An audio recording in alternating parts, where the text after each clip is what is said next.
بات یہ ہے کہ جو یہ چیلنج تھا ڈائریکٹ دشمن والا یہ ایک طرف، لیکن پھر اس کے بعد جب بھارت ہمیں کسی بھی طریقے سے چیلنج نہیں کر پایا، ایئر سپیریورٹی ہمارے پاس، گراؤنڈ سپیریورٹی ہمارے پاس، ہماری نیوی نے ایسا کارنامہ سر انجام کر دکھایا کہ دشمن کا وکرانت جس وکرانت کو وہ بھیجنے کی کوشش کر رہے تھے کراچی پورٹ پہ، اس نے ہمت ہی نہیں کی کہ وہ ہماری طرف رخ بھی کر سکے. سو آل تھری آرمڈ فورسز ایسے مٹھی بن کے انہوں نے جو دشمن کو دھول چٹائی. اس کے بعد دشمن کے پاس ایک ہی طریقہ تھا کہ کرائے کے قاتلوں کی طرف جایا جائے، اور کرائے کے قاتل دہشت گردی کے حوالے سے پاکستان کو چیلنج کرتے رہے ہیں. آج بھی بنو میں شہادتیں ہوئیں، لیکن یہ یاد رکھیے کہ ان دہشت گردوں سے بھی ہم نبرداز نہ ہوں گے. فیلڈ مارشل عاصم منیر نے اس حوالے سے بھی بات کی، سن. دہشت گردی نہ صرف ہندوستان بلکہ افغانستان کی سرزمین سے بھی جاری ہے. افغانستان سے پاکستان کا صرف ایک مطالبہ ہے، وہ ہندوستان کی ایما پر فتنہ الخوارج اور فتنہ الہندوستان کی پشپناہی بند کرے اور اپنی سرزمین پر دہشت گردی کے مراکز اور اماج گاہوں کا مکمل خاتمہ کرے. ہم ہر بے گناہ پاکستانی کے خون کا بدلہ لیں گے اور دہشت گردی کے خلاف یہ جنگ آخری دہشت گرد کے خاتمے تک جاری رہے گی.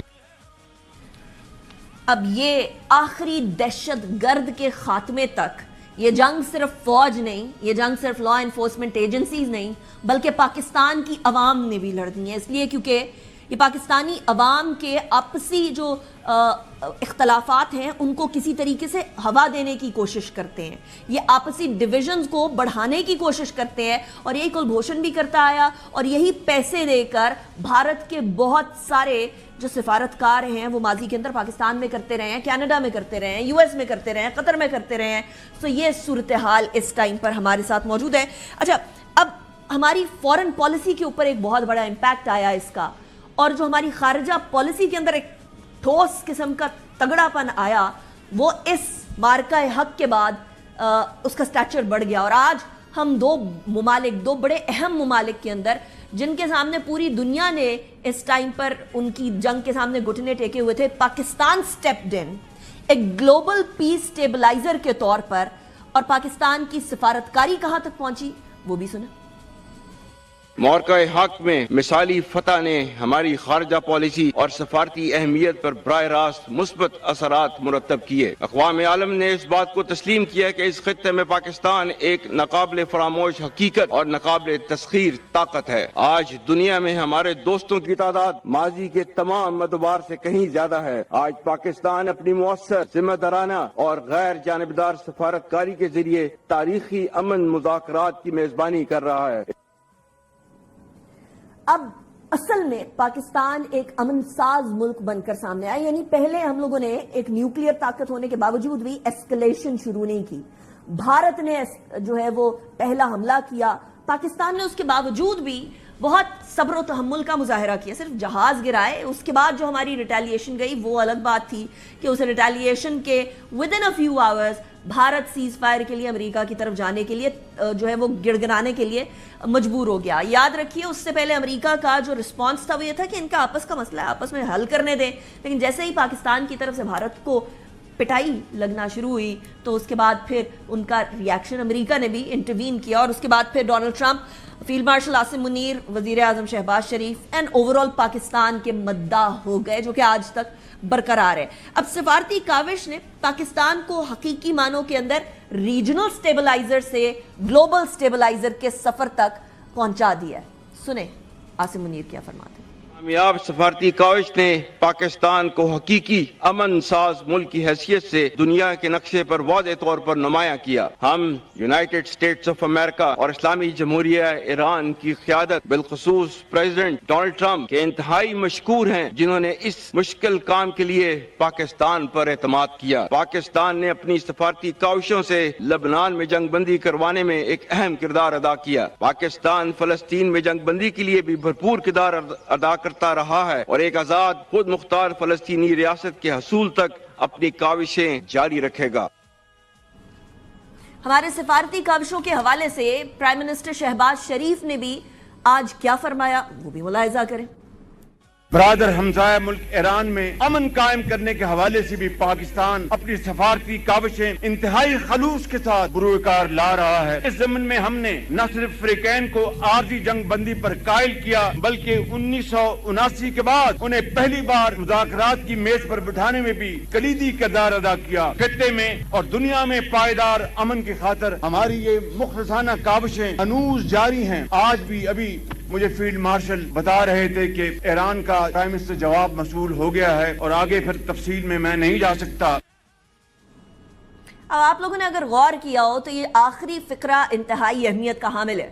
پاکستان پہلے دن سے تگ و دو کر رہا ہے یو ایس اور ایران کے بیچ میں سفارتکاری جو ہے کامیابی سے ہو جائے، اور ابھی جو لاسٹ فقرہ تھا پرائم منسٹر کا اس کے اندر انہوں نے فرمایا کہ فیلڈ مارشل نے ان کو بتایا ہے کہ ایران کی طرف سے جواب آ گیا ہے۔ اب یہ جواب جو پرائم منسٹر بتا رہے تھے اس ٹون کو اگر اینالائز کیا جائے تو لگتا ہے کہ مثبت آیا ہے اور معاملات آگے بڑھیں گے، اور انشاءاللہ اللہ تعالیٰ اس عزت سے بھی پاکستان کو نوازے گا۔ مارکہ حق 1 سال مکمل ہو گیا۔ ہوا کچھ یوں تھا، تھوڑی سی بیک گراؤنڈ میں بھی جاتے ہیں۔ 22 اپریل 2025 اس دن ایک سیاحتی مقام کے اوپر پہلگام میں فائرنگ کا واقعہ پیش آیا، اور وہ فائرنگ کا واقعہ پیش آنے کے بعد وہاں جو ہلاکتیں ہوئیں، وہاں کی جو فوٹیج آئی، وہ ڈائریکٹلی الزام پاکستان کے اوپر ڈال دیا گیا وداؤٹ اینی انویسٹیگیشن۔ چند منٹوں کے اندر کئی کلومیٹر دور پولیس اسٹیشن کے اندر جا کر رپورٹ کرا دی گئی۔ پاکستان نے فوری طور پر کہا کہ ہم تو الزامات کو مسترد کرتے ہیں، آپ ایک کام کریں، انڈیپینڈنٹ انٹرنیشنل آرگنائزیشنز کے اندر تحقیقات کرانا شروع کر دیں۔ دفتر خارجہ نے کہا کہ بھارت بغیر ثبوت کے پاکستان کو مورد الزام ٹھہرا رہا ہے۔ وزیر اعظم شہباز شریف نے بھی بھارت کو بین الاقوامی اداروں کی تحقیقات کی پیشکش کی، لیکن بھارت نے الزام تراشی کا سلسلہ جاری رکھا اور کوئی سبسٹینشل بات نہیں کی۔ 23 اپریل کو بھارت نے پہلگام فالس فلیگ آپریشن کو جواز بناتے ہوئے سنتاس معاہدے کو بھی معطل کر دیا، جو کہ ان اٹ سیلف ایک آبی جارحیت ہے۔ پاکستانی شہریوں کو 48 گھنٹے میں بھارت چھوڑنے کا حکم بھی دے دیا، اور واگا اور اٹاری بارڈر کو بند کرنے اور سفارتی تعلقات کو محدود کرنے کا اعلان بھی کر دیا۔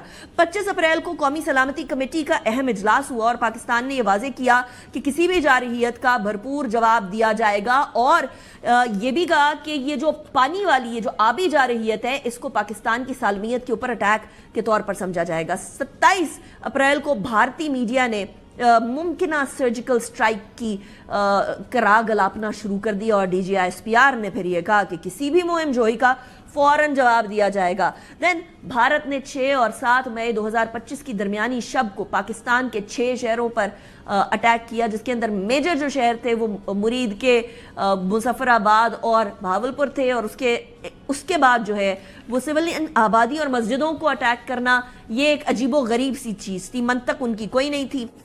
لیکن افواج پاکستان نے دندان شکن جواب دیا۔ بھارتی فوج کے ٹھکانوں کو ہم نے ڈائریکٹ اٹیک کیا، ہم نے سویلین آبادی کو بالکل کسی بھی طریقے سے اٹیک نہیں کیا، طیارے ان کے تباہ کر دیے۔